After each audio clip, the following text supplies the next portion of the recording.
Weber of My Marketing Pass. Gonna have a cool conversation today about delivering a great message and having an outcome promise your message and within your communication so that people buy more stuff from you and tell you yes instead of telling you no or maybe or any permutation of that.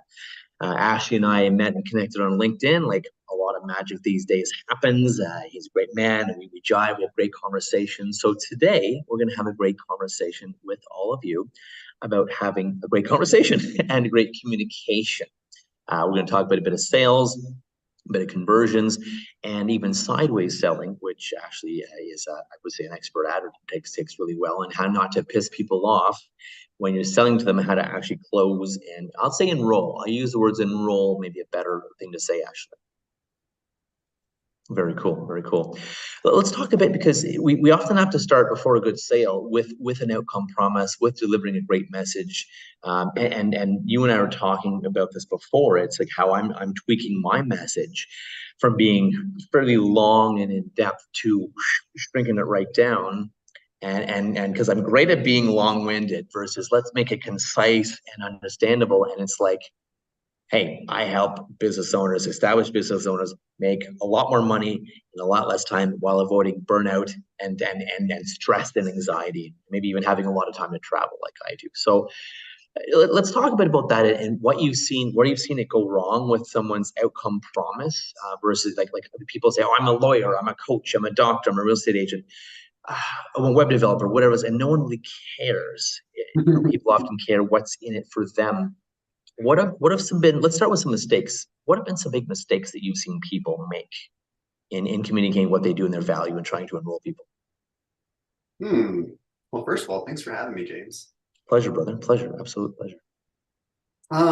Yeah, that's probably the hardest thing for most people, especially the experts. The more of an expert you become, the harder that moment of first introduction becomes, because the obligation is just so much higher, right? You're just like, oh, I do this, and I can help people with that, and there's a lot of layers to how most experts do what they do, and most of that stuff just becomes jargon to the people that need us the most, right?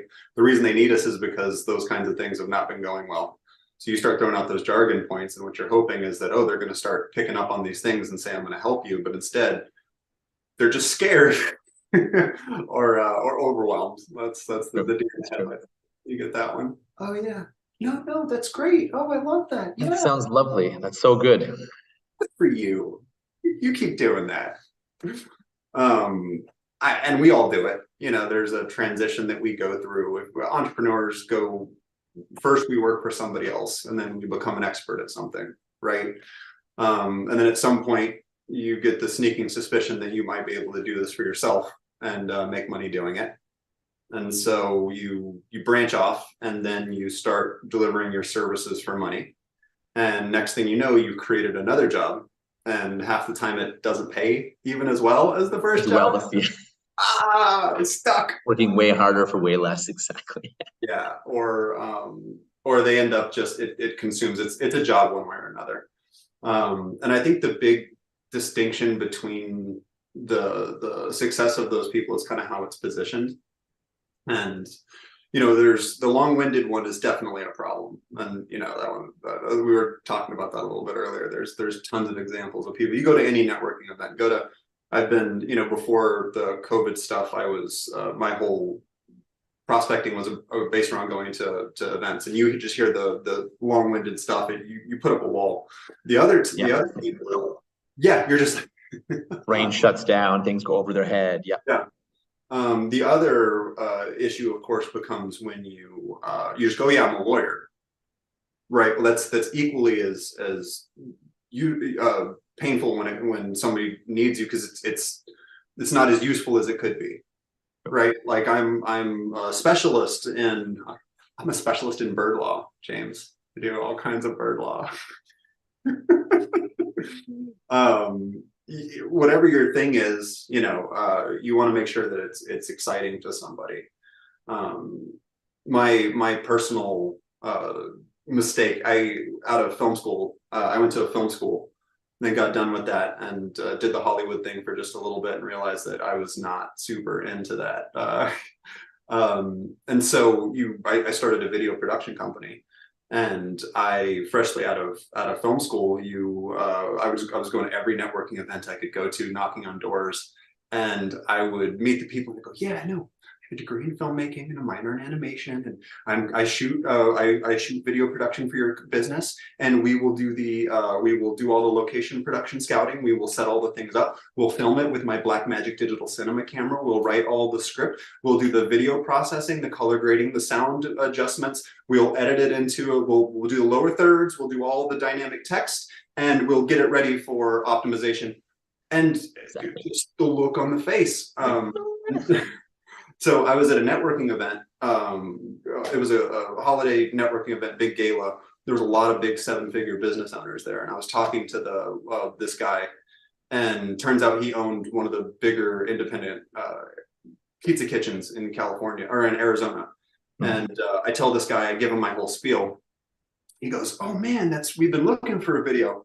Turns over his shoulder to his brother that happens to be with us. Yeah, this guy is a video expert. He worked for the Discovery Channel. He'll help us write our scripts. He'll write our videos, to shoot it, and do all the editing stuff for us. And the brother's like, "Yeah, rock and roll, let's Four do words this." there. Yeah, four keywords there.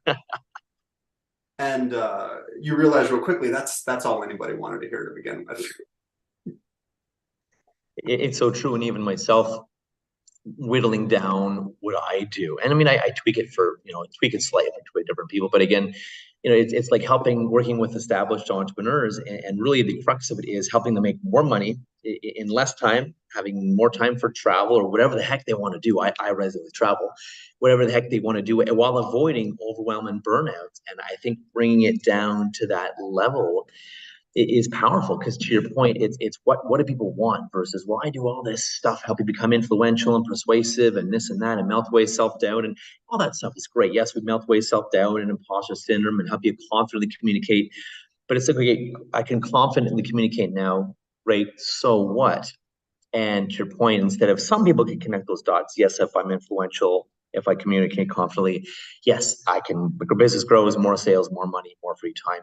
But again, I think we need to make sure not to leave too long of a breadcrumb trail that they have to, go through the forest to figure out what the hell we do and how we can help them. Versus, well, an entrepreneur that's it's maybe stuck at a certain place with revenue and with sales and income, and this plateau or glass ceiling. Do you want to break through that while avoiding overwhelm and burnout and have more time for lots of cool stuff? Hey, let's talk. That's what I do. So I think you're right, and you've given me a lot of ahas. It's been amazing chatting with you, and becoming friends with you, and building our friendship because you give me a lot of great ahas and suggestions too. This part is fun when you have somebody that is willing to do the hard work, and I think that's the shoes that most people that do this fall into. They're smart, or else they wouldn't have gotten here. They're hard Yeah. workers usually, and sometimes wrapping that up in a consumable package that somebody else is going to get can feel way harder than it needs to be. True. It's true. I agree, and I think a lot of us, including myself, make it harder than it needs to be. It's like, what do I call myself? Who am I? What do I do this? What do I do that? Just what is the end result? You get people. You had an example actually. Do you mind sharing that? I don't. Can you share that? There was a really good example of, hey, the person I helped this and intimacy and this. Share that example. That's a great going from here, which is kind of confusing and okay. I'm trying to connect the dots, and some will, some won't. Going to something that everyone gets. So I'll let you explain that one. Well, first of all, I want to let you off the hook for feeling that way. You shouldn't feel that way. Being an entrepreneur and becoming an expert at what you do does not mean being able to create offers or create the type of marketing that makes that consumable to somebody else. That's like working your butt off to become a great chef. You work your butt off years, right, in the kitchen, steam in your face, fingers bleeding from knife cuts, and then you get to the top and a nice person comes in and goes, great, you become one of the greatest chefs in the world. Can you farm? Well, no, it's food related, but I know. And that's really what the marketing side is for most entrepreneurs that start their business. They went in there because they wanted to be excellent at a certain thing. And the Right. ingredients are just something that has to be done. The business part has to be done. And that's why it's one of those things where you generally want to be either with people that have successful businesses that have done it, because you can learn this stuff from people that have done it themselves. Exactly. Or you find people that are invested in learning that, because huge difference. So ran a program, worked with a company for a while, and one of the programs we did was specifically that for the most part. There's a couple of programs that we ran. One of them was helping people get their offers together and position them and make sure that their value proposition and their success outcomes and all these things were wrapped up in a way that the expert could then, go into the business jungle and survive. And one of my favorite people that came through there was a woman who, for her own right, was a rather successful coach. And I remember meeting her. We were having our first conversation. It's like, okay, great, so nice to meet you. What tell me a little bit what you do? She's like, I help couples in established relationships improve communication, resulting in increased physical activity and communication of their pleasures and desires, so that they're out of and reduce stale relationships. Oh. And you help people have people in relationships have better sex. Bottom line, that's the bottom line. That's the way it is. But the issue becomes, you spend all the years training and you learn these levels, because it's true. The better sex probably is a result of the better communication and the increase of the this and the, but that's not what they wanted to hear. Not what most people want to hear, which is kind of why I think most people struggle with their sales in the first place. Most entrepreneurs, unless you come from a sales background, you'll hear over and over that they're inherently uncomfortable in the sales conversation. It's one of their least favorite conversations.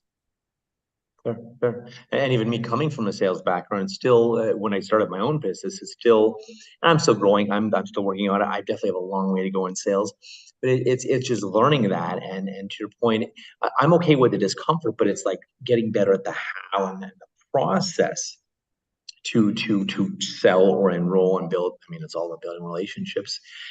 You talked about something, we highlighted it in our title for today in the description about sideways selling. And I thought that's such a cool concept to talk about and to introduce. So talk to us about that, please, because we've got the message and the offer, if you will, down. It's like, hey, what is the exact end result? You help people save money in this, or make more money, or have better sex, or whatever it is, have smarter kids, or whatever it is. What is that now? Okay, how do we sell that? So let's talk to us about sideways selling, please, because that and then we'll get into lead generation, because I want to talk to people about your cool tool that helps with that. But sideways selling, talk to us, please. Yeah, sideways selling is something we had to come up with a name for it. It's something that we were doing, and my team we figured out that it worked, but we needed to be able to train it to people and to repeat it. And sideways selling is the simplest way to get people to the point where they make a sales decision without coming across salesy, without pissing people off.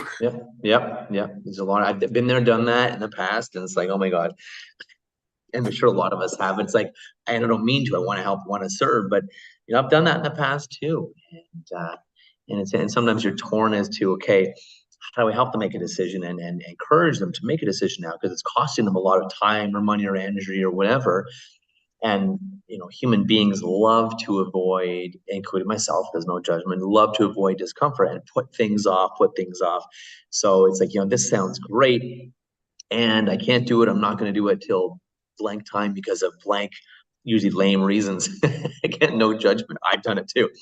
It's to your point. It's like, when do we be like, well, what is this costing you? And what is this sounds like it's really affecting you. And you're saying, well, I'm going to wait. Why would you wait to save money or make more money or have more time or more better sex or whatever it is in people's lives? So I think this is a really good premise to start off and learn about this sideways selling, because again, you don't want to piss people off, and yet you want sales. You don't want to, okay, well, that's okay. Bye-bye. We'll talk later. And nothing ever happens too. Yeah. And there's some of this that a lot of people already know. right? So often entrepreneurs want to invest in the things that are in the long game, and that's perfectly cool. Like having models of attraction like SEO and running ads and having affiliate groups and running great webinars or doing these podcasts, and you meet awesome people through it, and that works really Yes, well. agreed.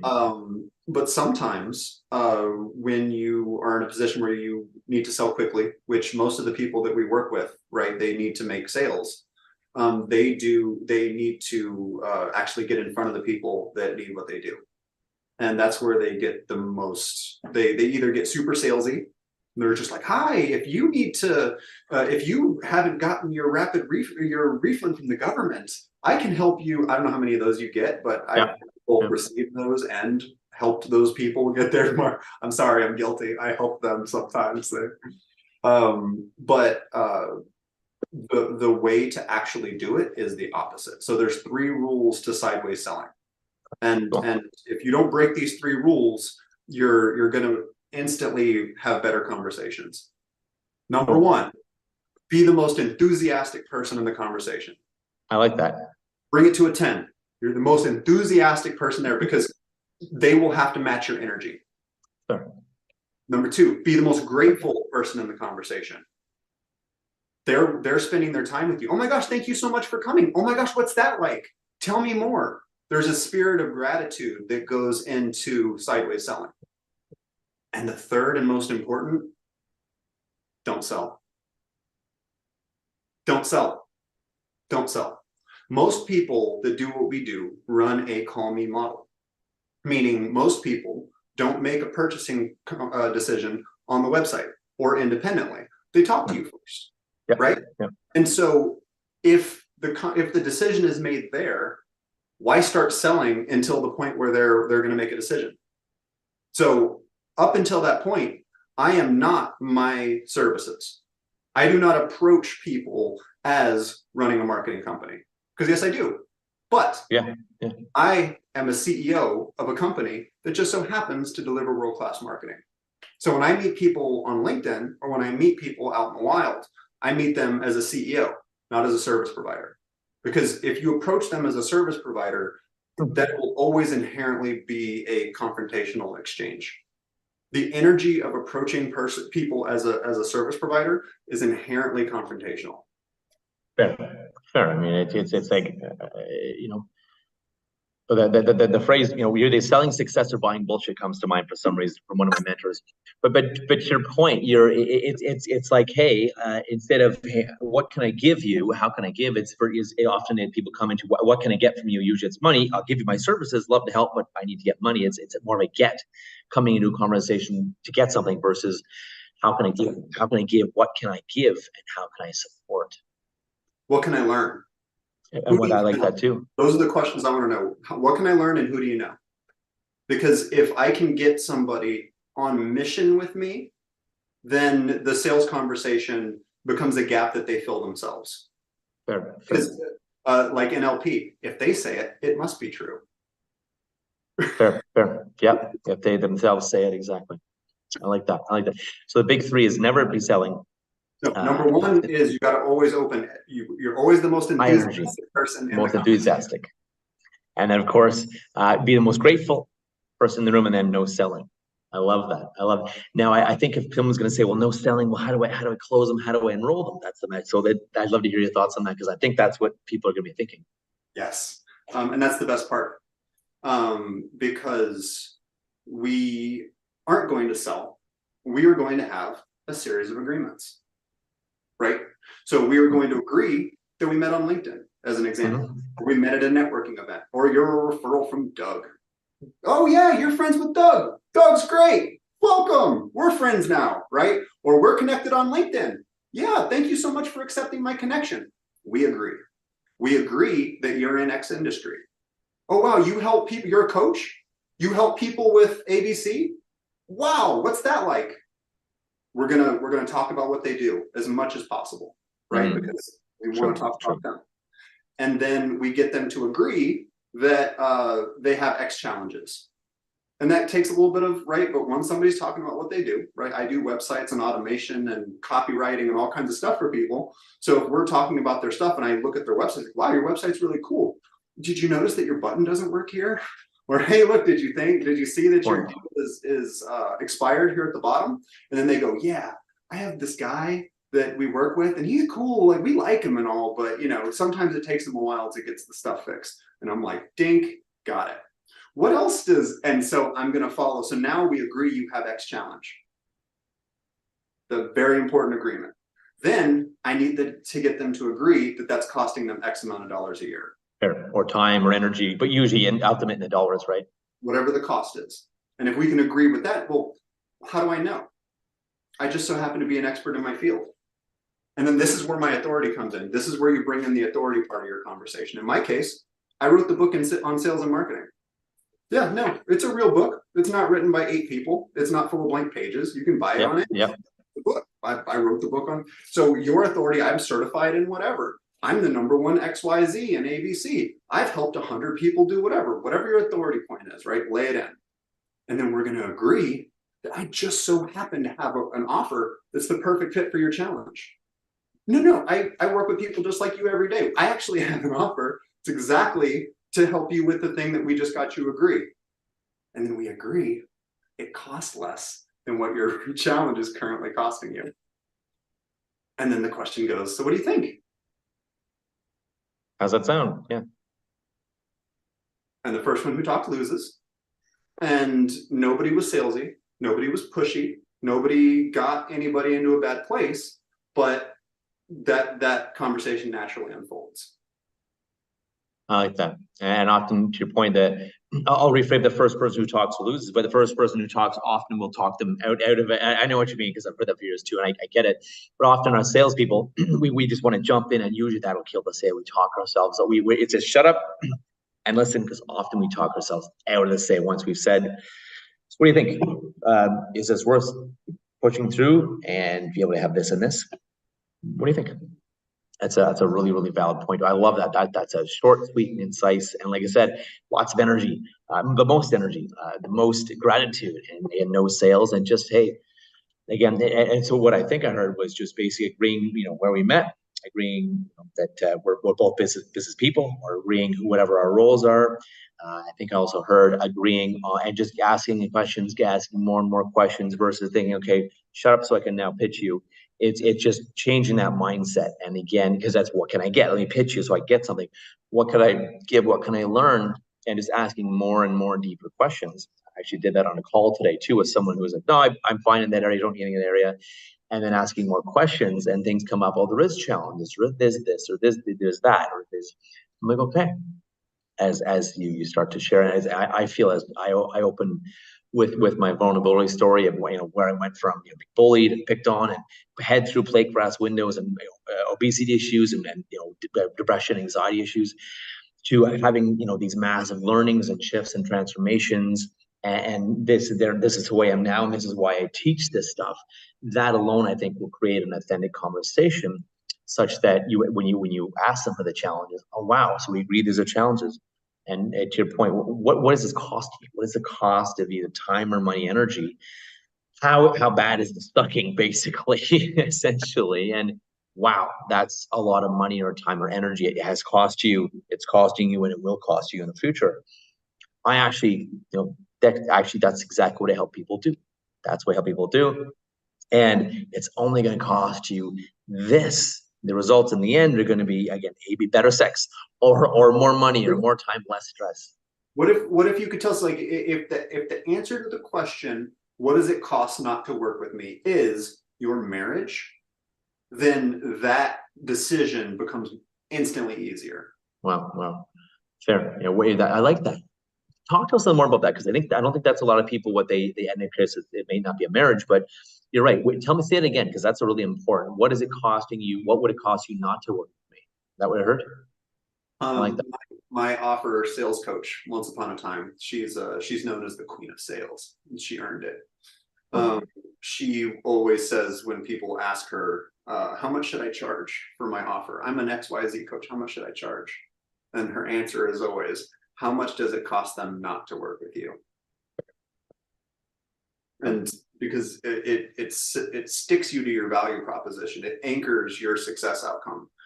Because if you can get to the core of that, it's not about copy anymore, right? It's that thing where like you just feel it in your gut. You can position your offer in such a strong way that not only will you be able to do that, but other people will be able to do it on your behalf. People do it on my behalf all the time. I love it. And then exactly you can have more fun and more of what you love, which is probably delivering and actually doing what you love to do versus marketing or selling or closing or whatever as well. I like that a lot. I like that a lot. That's really, really, and you're showing that you are a marketing expert for sure. Right? And in this talk and all the talks we've had, you and I too, that's why I want to be on my show to share value with people and to promote what you do because I think you do some great work as well. One of the really cool things you have that I wanted to touch on as a resource for people, but also to help connect you with great people as well as is because I've been doing different posting on LinkedIn and different bots and things like that and copy and paste type messages and having VAs copy and paste things. It was Facebook, then it was LinkedIn. And you have a really cool I'll say lead farming tool. Let's talk about that because we know we know what not to do. We know what to do now in terms of sales. And so now how do we get these clients? And one of your best ways you I think you agree is still LinkedIn. And that's why you've designed a whole engine around this in a way that it's not like a copy and paste message or a bot message to 1,000 people, because I don't think that works anymore. Correct me if I'm wrong. It does if you're doing sideways selling. That's the thing. Huh. So that used to be a manual experience that was very profitable for us. So I meet a lot of people. This happened to me just yesterday. Met somebody who's like spending thousands, like $5,000-6,000 a month on all their marketing stuff, and they have blogs being written, and they have social media being put up, and they have press releases being put out, like the normal stuff. Normal stuff, yeah. Just don't know why nobody is buying any of my stuff, right? Nobody's interested. And the people that I have these conversations, and they're not looking to buy. They just want to talk to me. And it's like, you're missing the game, right? Those people are the people that you need to nurture. Not everybody's going to be ready to buy today. True. Right. I sold over $250,000 for my company without making a single post on LinkedIn. Not one. Not a single one. No blogs, no nothing. How? Right? So during the day, coaching calls, sales calls. End of the day, dinner, put your feet up, put TV on, and prospect on LinkedIn.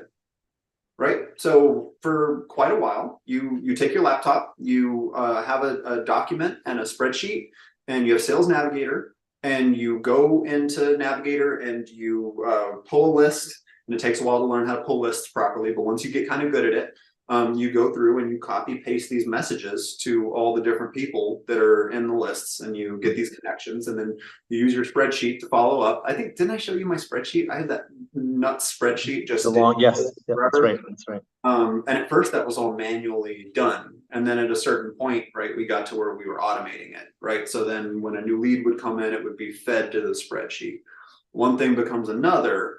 And now we have a platform it's called LeadStream. And it basically recreates what I used to do manually.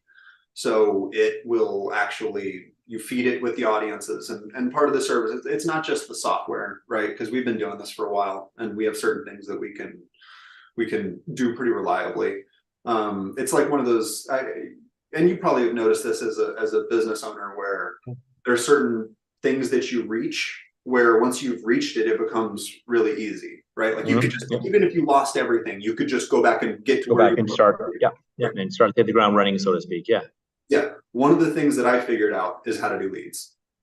I can do leads day or night. You can take all my stuff away and I can just run it again because the process is so reliable. And so the system basically, you can feed it with whatever messages you want, right? But the beauty of it is it takes all that manual work off of me. So it reaches out to them. I feed it with the messages in the right order. I write my messages using sideways sales, right? No pitches, no links, no offers, no, hey, buy my thing. And I get them to respond. And I have had tremendous, like, I've had campaigns we've run for people to strangers that are getting like almost 60% acceptance rate, which if you've ever tried to do this stuff, like people are usually anchoring around 20 if they're lucky. 30 is an average campaign for us, which is right. That's a really good campaign, 10% acceptance. But what it basically means is when you turn that on, and you monitor you have those conversations with people. Like I had 7 sales calls last Monday. I had I have sales calls all through the week. I had 5 yesterday. We have a couple today, which my background is sales. It's something that I love very, very much. So I'm fortunate that I get to do it all day. Yeah. But the sales or the lead generation part, some people work their whole career and they don't figure out the lead part. They become an expert at their field. They know they can help people. They're on a mission. They have the drive. It's like that thing where you tell people like, oh, just work harder. It's like they don't know what to do. Who am I going to talk to? And if you're doing the wrong thing, working harder, you're going to dig yourself a bigger hole, essentially, too. Yeah.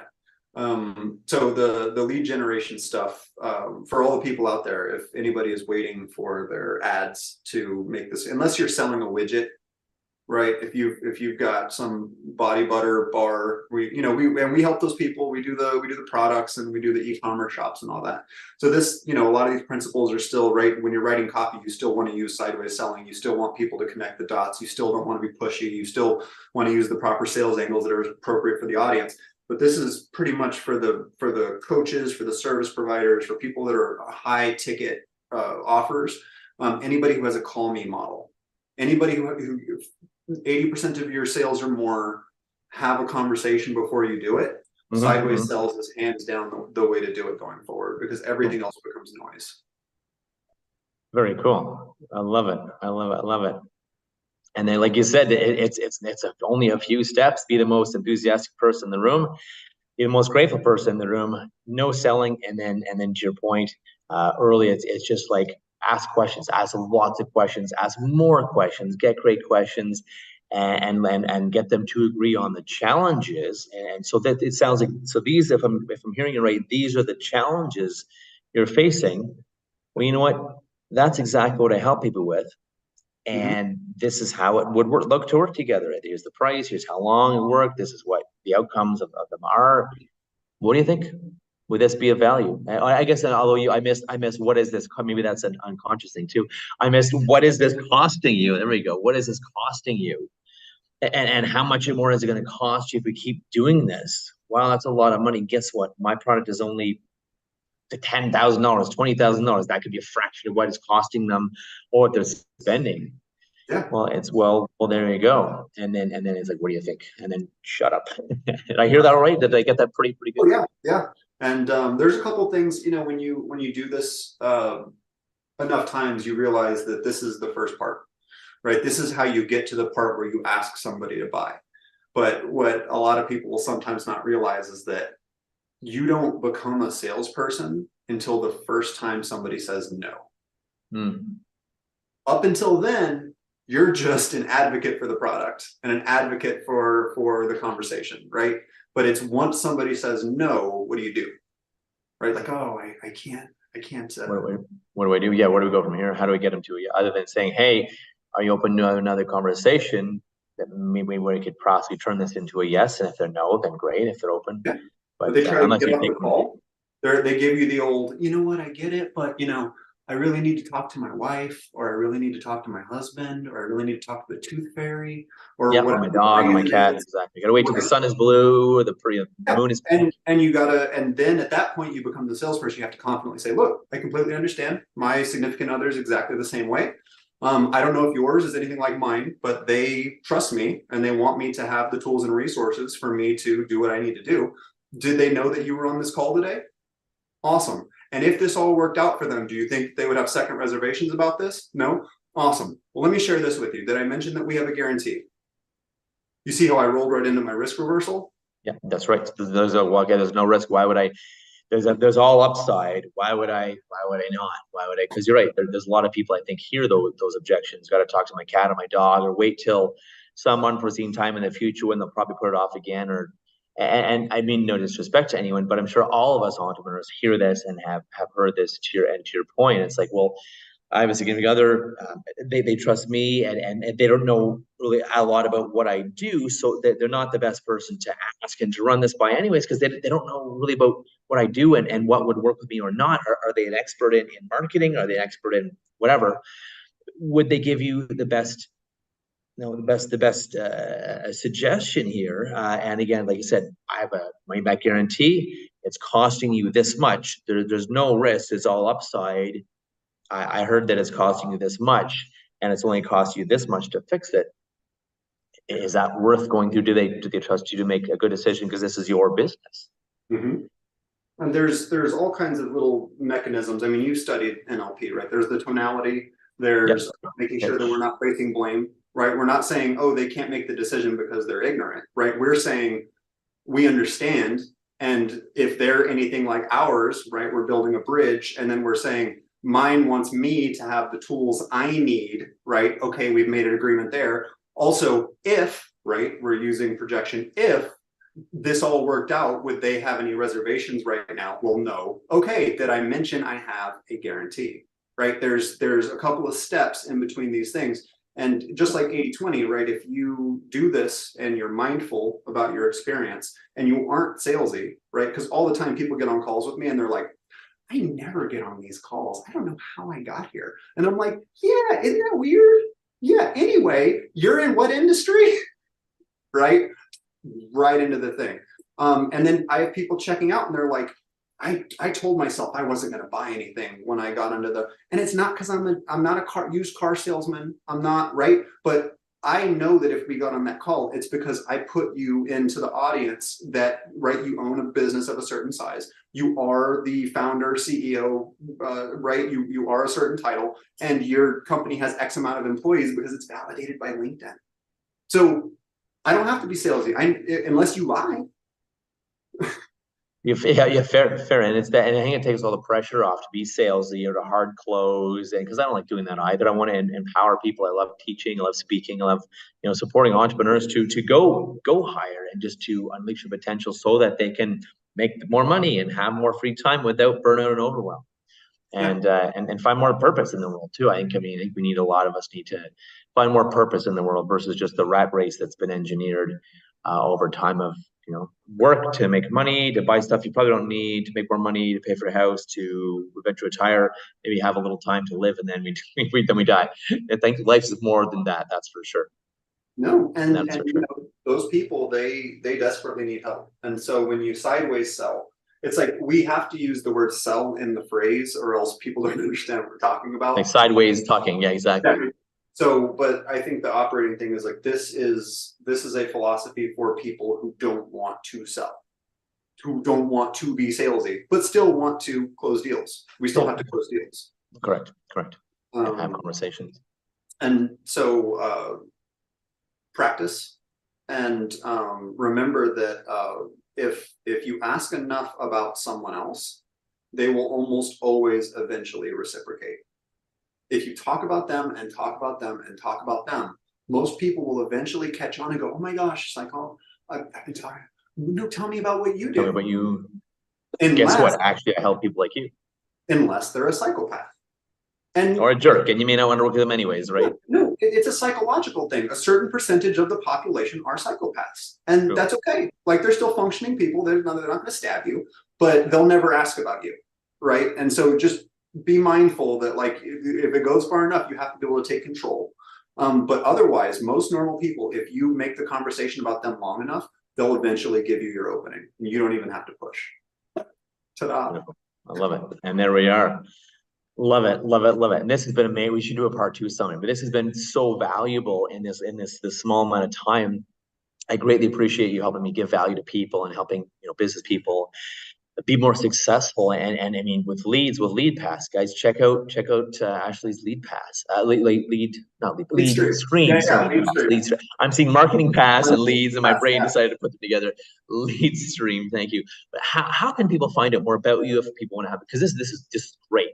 And I love that you are a marketing expert, because a lot of people need a one-stop shop marketing expert versus a disjointed. I got a Facebook ads guy over here, and I got a Google ads guy here, and I got a website guy here, and it's all disjointed, and the messages aren't cohesive. They're not talking to each other, or it's just the technical implementation of stuff with no cohesive copy or message or offer or promise that's cohesive to all that. They'll get the right people and repel the wrong people. This is awesome. How can people find it about you, Ashley? Well, so my background was in high-end funnel stuff. So, I was a gun for hire for a lot of these agencies. When they got big clients that needed to do funnel stuff, they bring in funnel experts because they don't normally keep them on hand.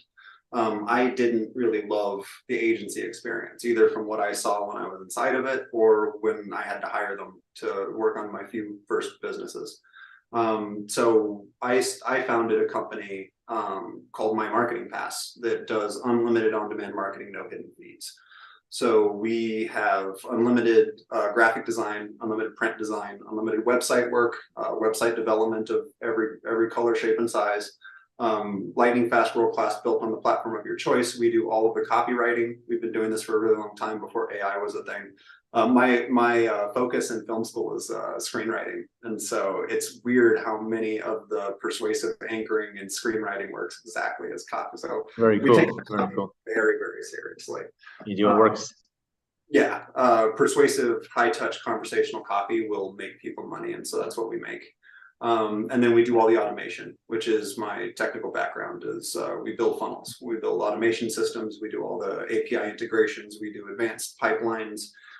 We make it so that contacts, when their leads are generated, they go into the right places and they're tracked, and you can pull all your reports. Basically, if anybody's ever purchased a CRM and the software salesperson promised you the moon and all this magic stuff that it was going to do, and now it doesn't do any of it because it's not set up and they want to charge you. Yeah, we make it do what they promised you it was going to do for you. And the best part is we stole the entire business model from Netflix. So we're a monthly membership. You get everything as long as you're a member. So that way, instead of having to go find 10 or 15 different people over the course of building out whatever it is you're building out, you get a great set of skills that you can do yourself for pennies on the dollar. So my mission for a long time has been getting the high-end funnel, the high-end automation, the really persuasive good copywriting, not the word salad, like actual good stuff. Yeah. Getting that to the people that need it. As my old coach used to say, there's no money in the middle. And that's because she sold high-end coaching. She wanted you to be the most expensive in your field, the premium, right? Right on. Right I on. always kind of took that the wrong way, because she was saying that there was something wrong with helping everyone. And so she'd always call it the Walmart model. And I resent that now as I've kind of come into my own on it. I look at it as the Costco model, because I think everyone should have access to the things that they need to scale a business without having to do shots in the dark or deal with the whole marketing industry thing. Because it's not a good time, but this is. So you can go to mymarketingpass.com. Also, you can find my book. Check out Amazon and buy the book on sales and marketing. Lots of basics, lots of how to have basic sales call stuff. If you have sales anxiety, it's organized like a college course, or a college degree. So we have like target marketing 101, target marketing 201, funnels 101, cool. media 101, just the basics for people that need to get going. Very cool. I love it. I love it. This is amazing. Guys, mymarketingpass.com, Ashley Weber. This has been amazing. I appreciate you, appreciate your time. I'm very grateful. Right now, I'm the most grateful person in the room because I love helping people be successful. I'm glad that we're able to jam again. Love having conversations with you, and I love that we can help others be successful. Guys, I hope you got great value out of this as well. I had a lot of fun. I learned a couple things too. And I greatly appreciate you, my friend, as well. I'm glad we are now friends, and I do appreciate your time, Ashley. Thank you. Yay, James! Woohoo! Yes. Yeah! All right. I love it. I love it. Speaking the most enthusiastic I appreciate you. And again, mymarketingpass.com. Guys, have a conversation with Ashley. You're not going to regret it. I certainly didn't. I'm really, really enjoying working with Ashley and talking to him and helping him be successful and helping him help other people be successful too. Go to mymarketingpass.com and get a 30-minute strategy session. It's free. Why not? Right. Why not? Exactly. Why not? Let's do it. Let's do it. Amazing. James, I appreciate you. Thank you so much. Bye, everyone. Have a great day. Thank you, Ashley. Guys, check out mymarketingpass.com and I'll talk to you guys soon. Take care.